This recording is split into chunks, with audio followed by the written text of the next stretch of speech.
নমস্কাৰ বন্ধু বান্ধৱীসকল, আজি আকৌ বনাবলৈ লৈছোঁ পটলৰ এটা সুন্দৰ ৰেচিপি। আহকচোন ভিডিঅ'টো মাজলৈ আগবাঢ়োঁ। প্ৰথমতে মই পটলকেইটা ধুই মেলি ৰেডি কৰি ল'লোঁ। এইফালে নহৰু, পিঁয়াজ, আদা, বিলাহী সকলোখিনি ৰেডি কৰি লৈছোঁ। লগতে লৈছোঁ মই মগজ আৰু কাজু। এইকেইটা মই তিয়াই ৰাখিছোঁ, অকণমান গৰম পানী দি তিয়াই ৰাখিছোঁ। লগতে ৰাখিছোঁ দুটা মই শুকান জলকীয়া। এইখিনি এতিয়া কোমল হয় মানে এইফালে মই এইকেইটা ৰেডি কৰি লওঁ। বিলাহীখিনি মই গোটেইখিনি আঁতৰাই দিছোঁ। আদা, নহৰু সকলোখিনি অকণমান সময়ৰ কাৰণে ভাজি লওঁ। ইয়াতে দিছোঁ অকণমান চপ আৰু অকণমান জিৰা দিছোঁ। আৰু মোৰ মছলা সাধাৰণতে পিচি ৰখা থাকে, সেইকাৰণে আজি মছলা মই বেছি নাই দেখুওৱা। সকলোৱে জানে মোৰ ভিডিঅ' সকলে পিঠা মছলা বৰ ব্যৱহাৰ কৰোঁ ঘৰতে পিচি।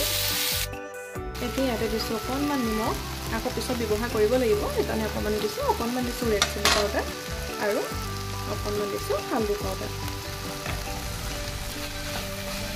এইখিনি 2 মিনিটমান ভজাৰ পিছত ঠাণ্ডা হ'বৰ কাৰণে ৰাখি দিম। ইয়াতে মই অকণমান হালধি, অকণমান নিমখ দি দিছোঁ। আৰু মই পটলকেইটা যে এনেদৰে কাটি লৈছোঁ, যেনেদৰে আমি ফ্ৰাই কৰিবলৈ লওঁ। আৰু ইচ্ছা কৰিলে আপোনালোকে দুটুকুৰা কৰিও এনেকৈ ল'ব পাৰে। পেনখন পাতি মই অকণমান দিছোঁ ৰিফাইন তেল আৰু দিছোঁ মই অকণমান বাটাৰ দিলে যে ইয়াৰ গোন্ধটো মানে খুব ভাল লাগে। বাটাৰখিনি বেছিকৈ ক'লা হ'বলৈ দিব নালাগে। এই পটলখিনি দি দিওঁ। পটলখিনি বহুত বেছিকৈ ফ্ৰাই কৰিব নালাগে, অকণমান ফ্ৰাই কৰি লওঁ। গোটেইকেইটা পটল মই একেবাৰে দিয়ে দিছোঁ আৰু গেছৰ ফ্লেমটো মই অকণমান কম কৰি ৰাখিছোঁ। আৰু এইফালে মোৰ পটলকেইটা প্ৰায় হৈ গৈছে। গ্ৰেভিখনত অকণমান সময় সিজিব লাগিব, সেইকাৰণে বৰ বেছিকৈ ৰঙাকৈ ফ্ৰাই কৰিও নেপেলাওঁ। এইটো জোখতে মই এতিয়া নমাই ৰাখিম। আৰু আনফালে মই মছলাকণ পিচিবৰ কাৰণে ৰেডি কৰি লৈছোঁ। ফ্ৰাই কৰা পেনখনতে মই অকণমান দিছোঁ red chilli powder, Kashmir red chilli powder দিছোঁ দেই। আৰু এতিয়া মই ইয়াতে পেষ্টখিনি দি দিম। খুব সুন্দৰ এটা পেষ্ট তৈয়াৰ হৈছে, মন কৰিছেনে? অকণমান গৰম পানী দি কাজু আৰু বাদামকেইটা ফেলিলে খুব ধুনীয়াকৈ মিহি হৈ যায় অলপ সময়ৰ ভিতৰতে। অকণমান মই ভাজি ল'ম।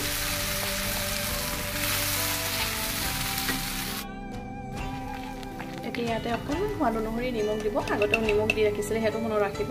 আৰু আমি পটল ফ্ৰাই কৰিবলৈ লওঁতেও নিমখ দি ৰাখিছিলোঁ। এতিয়া মিক্সি জাৰটো খালি ইয়াতে অকণমান পানী ব্যৱহাৰ কৰিম।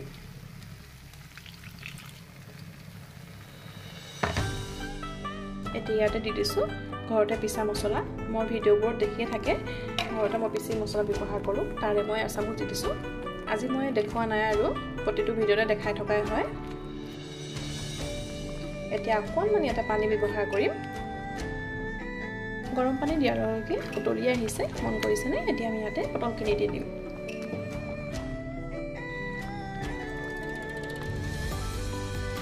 পটলখিনি প্ৰায় 50% সিজাইয়ে আছে। এতিয়া অকণমান সময় সিজিবলৈ দিম, তেতিয়াহে ইয়াৰ ভিতৰলৈকে সুন্দৰকৈ ৰসটো সোমাব, খুব ধুনীয়া টেষ্ট এটা আহে।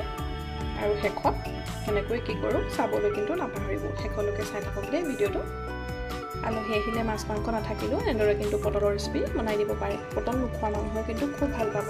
আৰু বৃহস্পতিবাৰ দিনটোত সাধাৰণতে মাছ মাংস প্ৰায় মানুহে নাখায় নহয় জানো, তেওঁলোকক কিন্তু এনেদৰে বনাই খাব পাৰে। এয়া পটলৰ চব্জিখন মোৰ প্ৰায় হৈ গৈছে। এইটো সময়তে মই ৰাখি থ'ম নমাই। কেনেকুৱা লাগিছে জনাবলৈ নাপাহৰিব। মই সুন্দৰকৈ উলিয়াই দেখাই দিছোঁ। ওপৰতে অকণমান বাটাৰ দি দিছোঁ। আপোনালোকে ইচ্ছা কৰিলে বাটাৰ নাইবা ঘি অকণমান দি ল'ব পাৰে। মন কৰিছেনে? গ্ৰেভিটো ইমানটো জোখতে ৰাখিছোঁ। ৰুটিৰ লগতো খাবলৈ যে খুব সুন্দৰ হয়। আজিলৈ আহিছোঁ আকৌ নতুন ভিডিঅ'ৰ সৈতে লগ পোৱাৰ আশাৰে। ধন্যবাদ।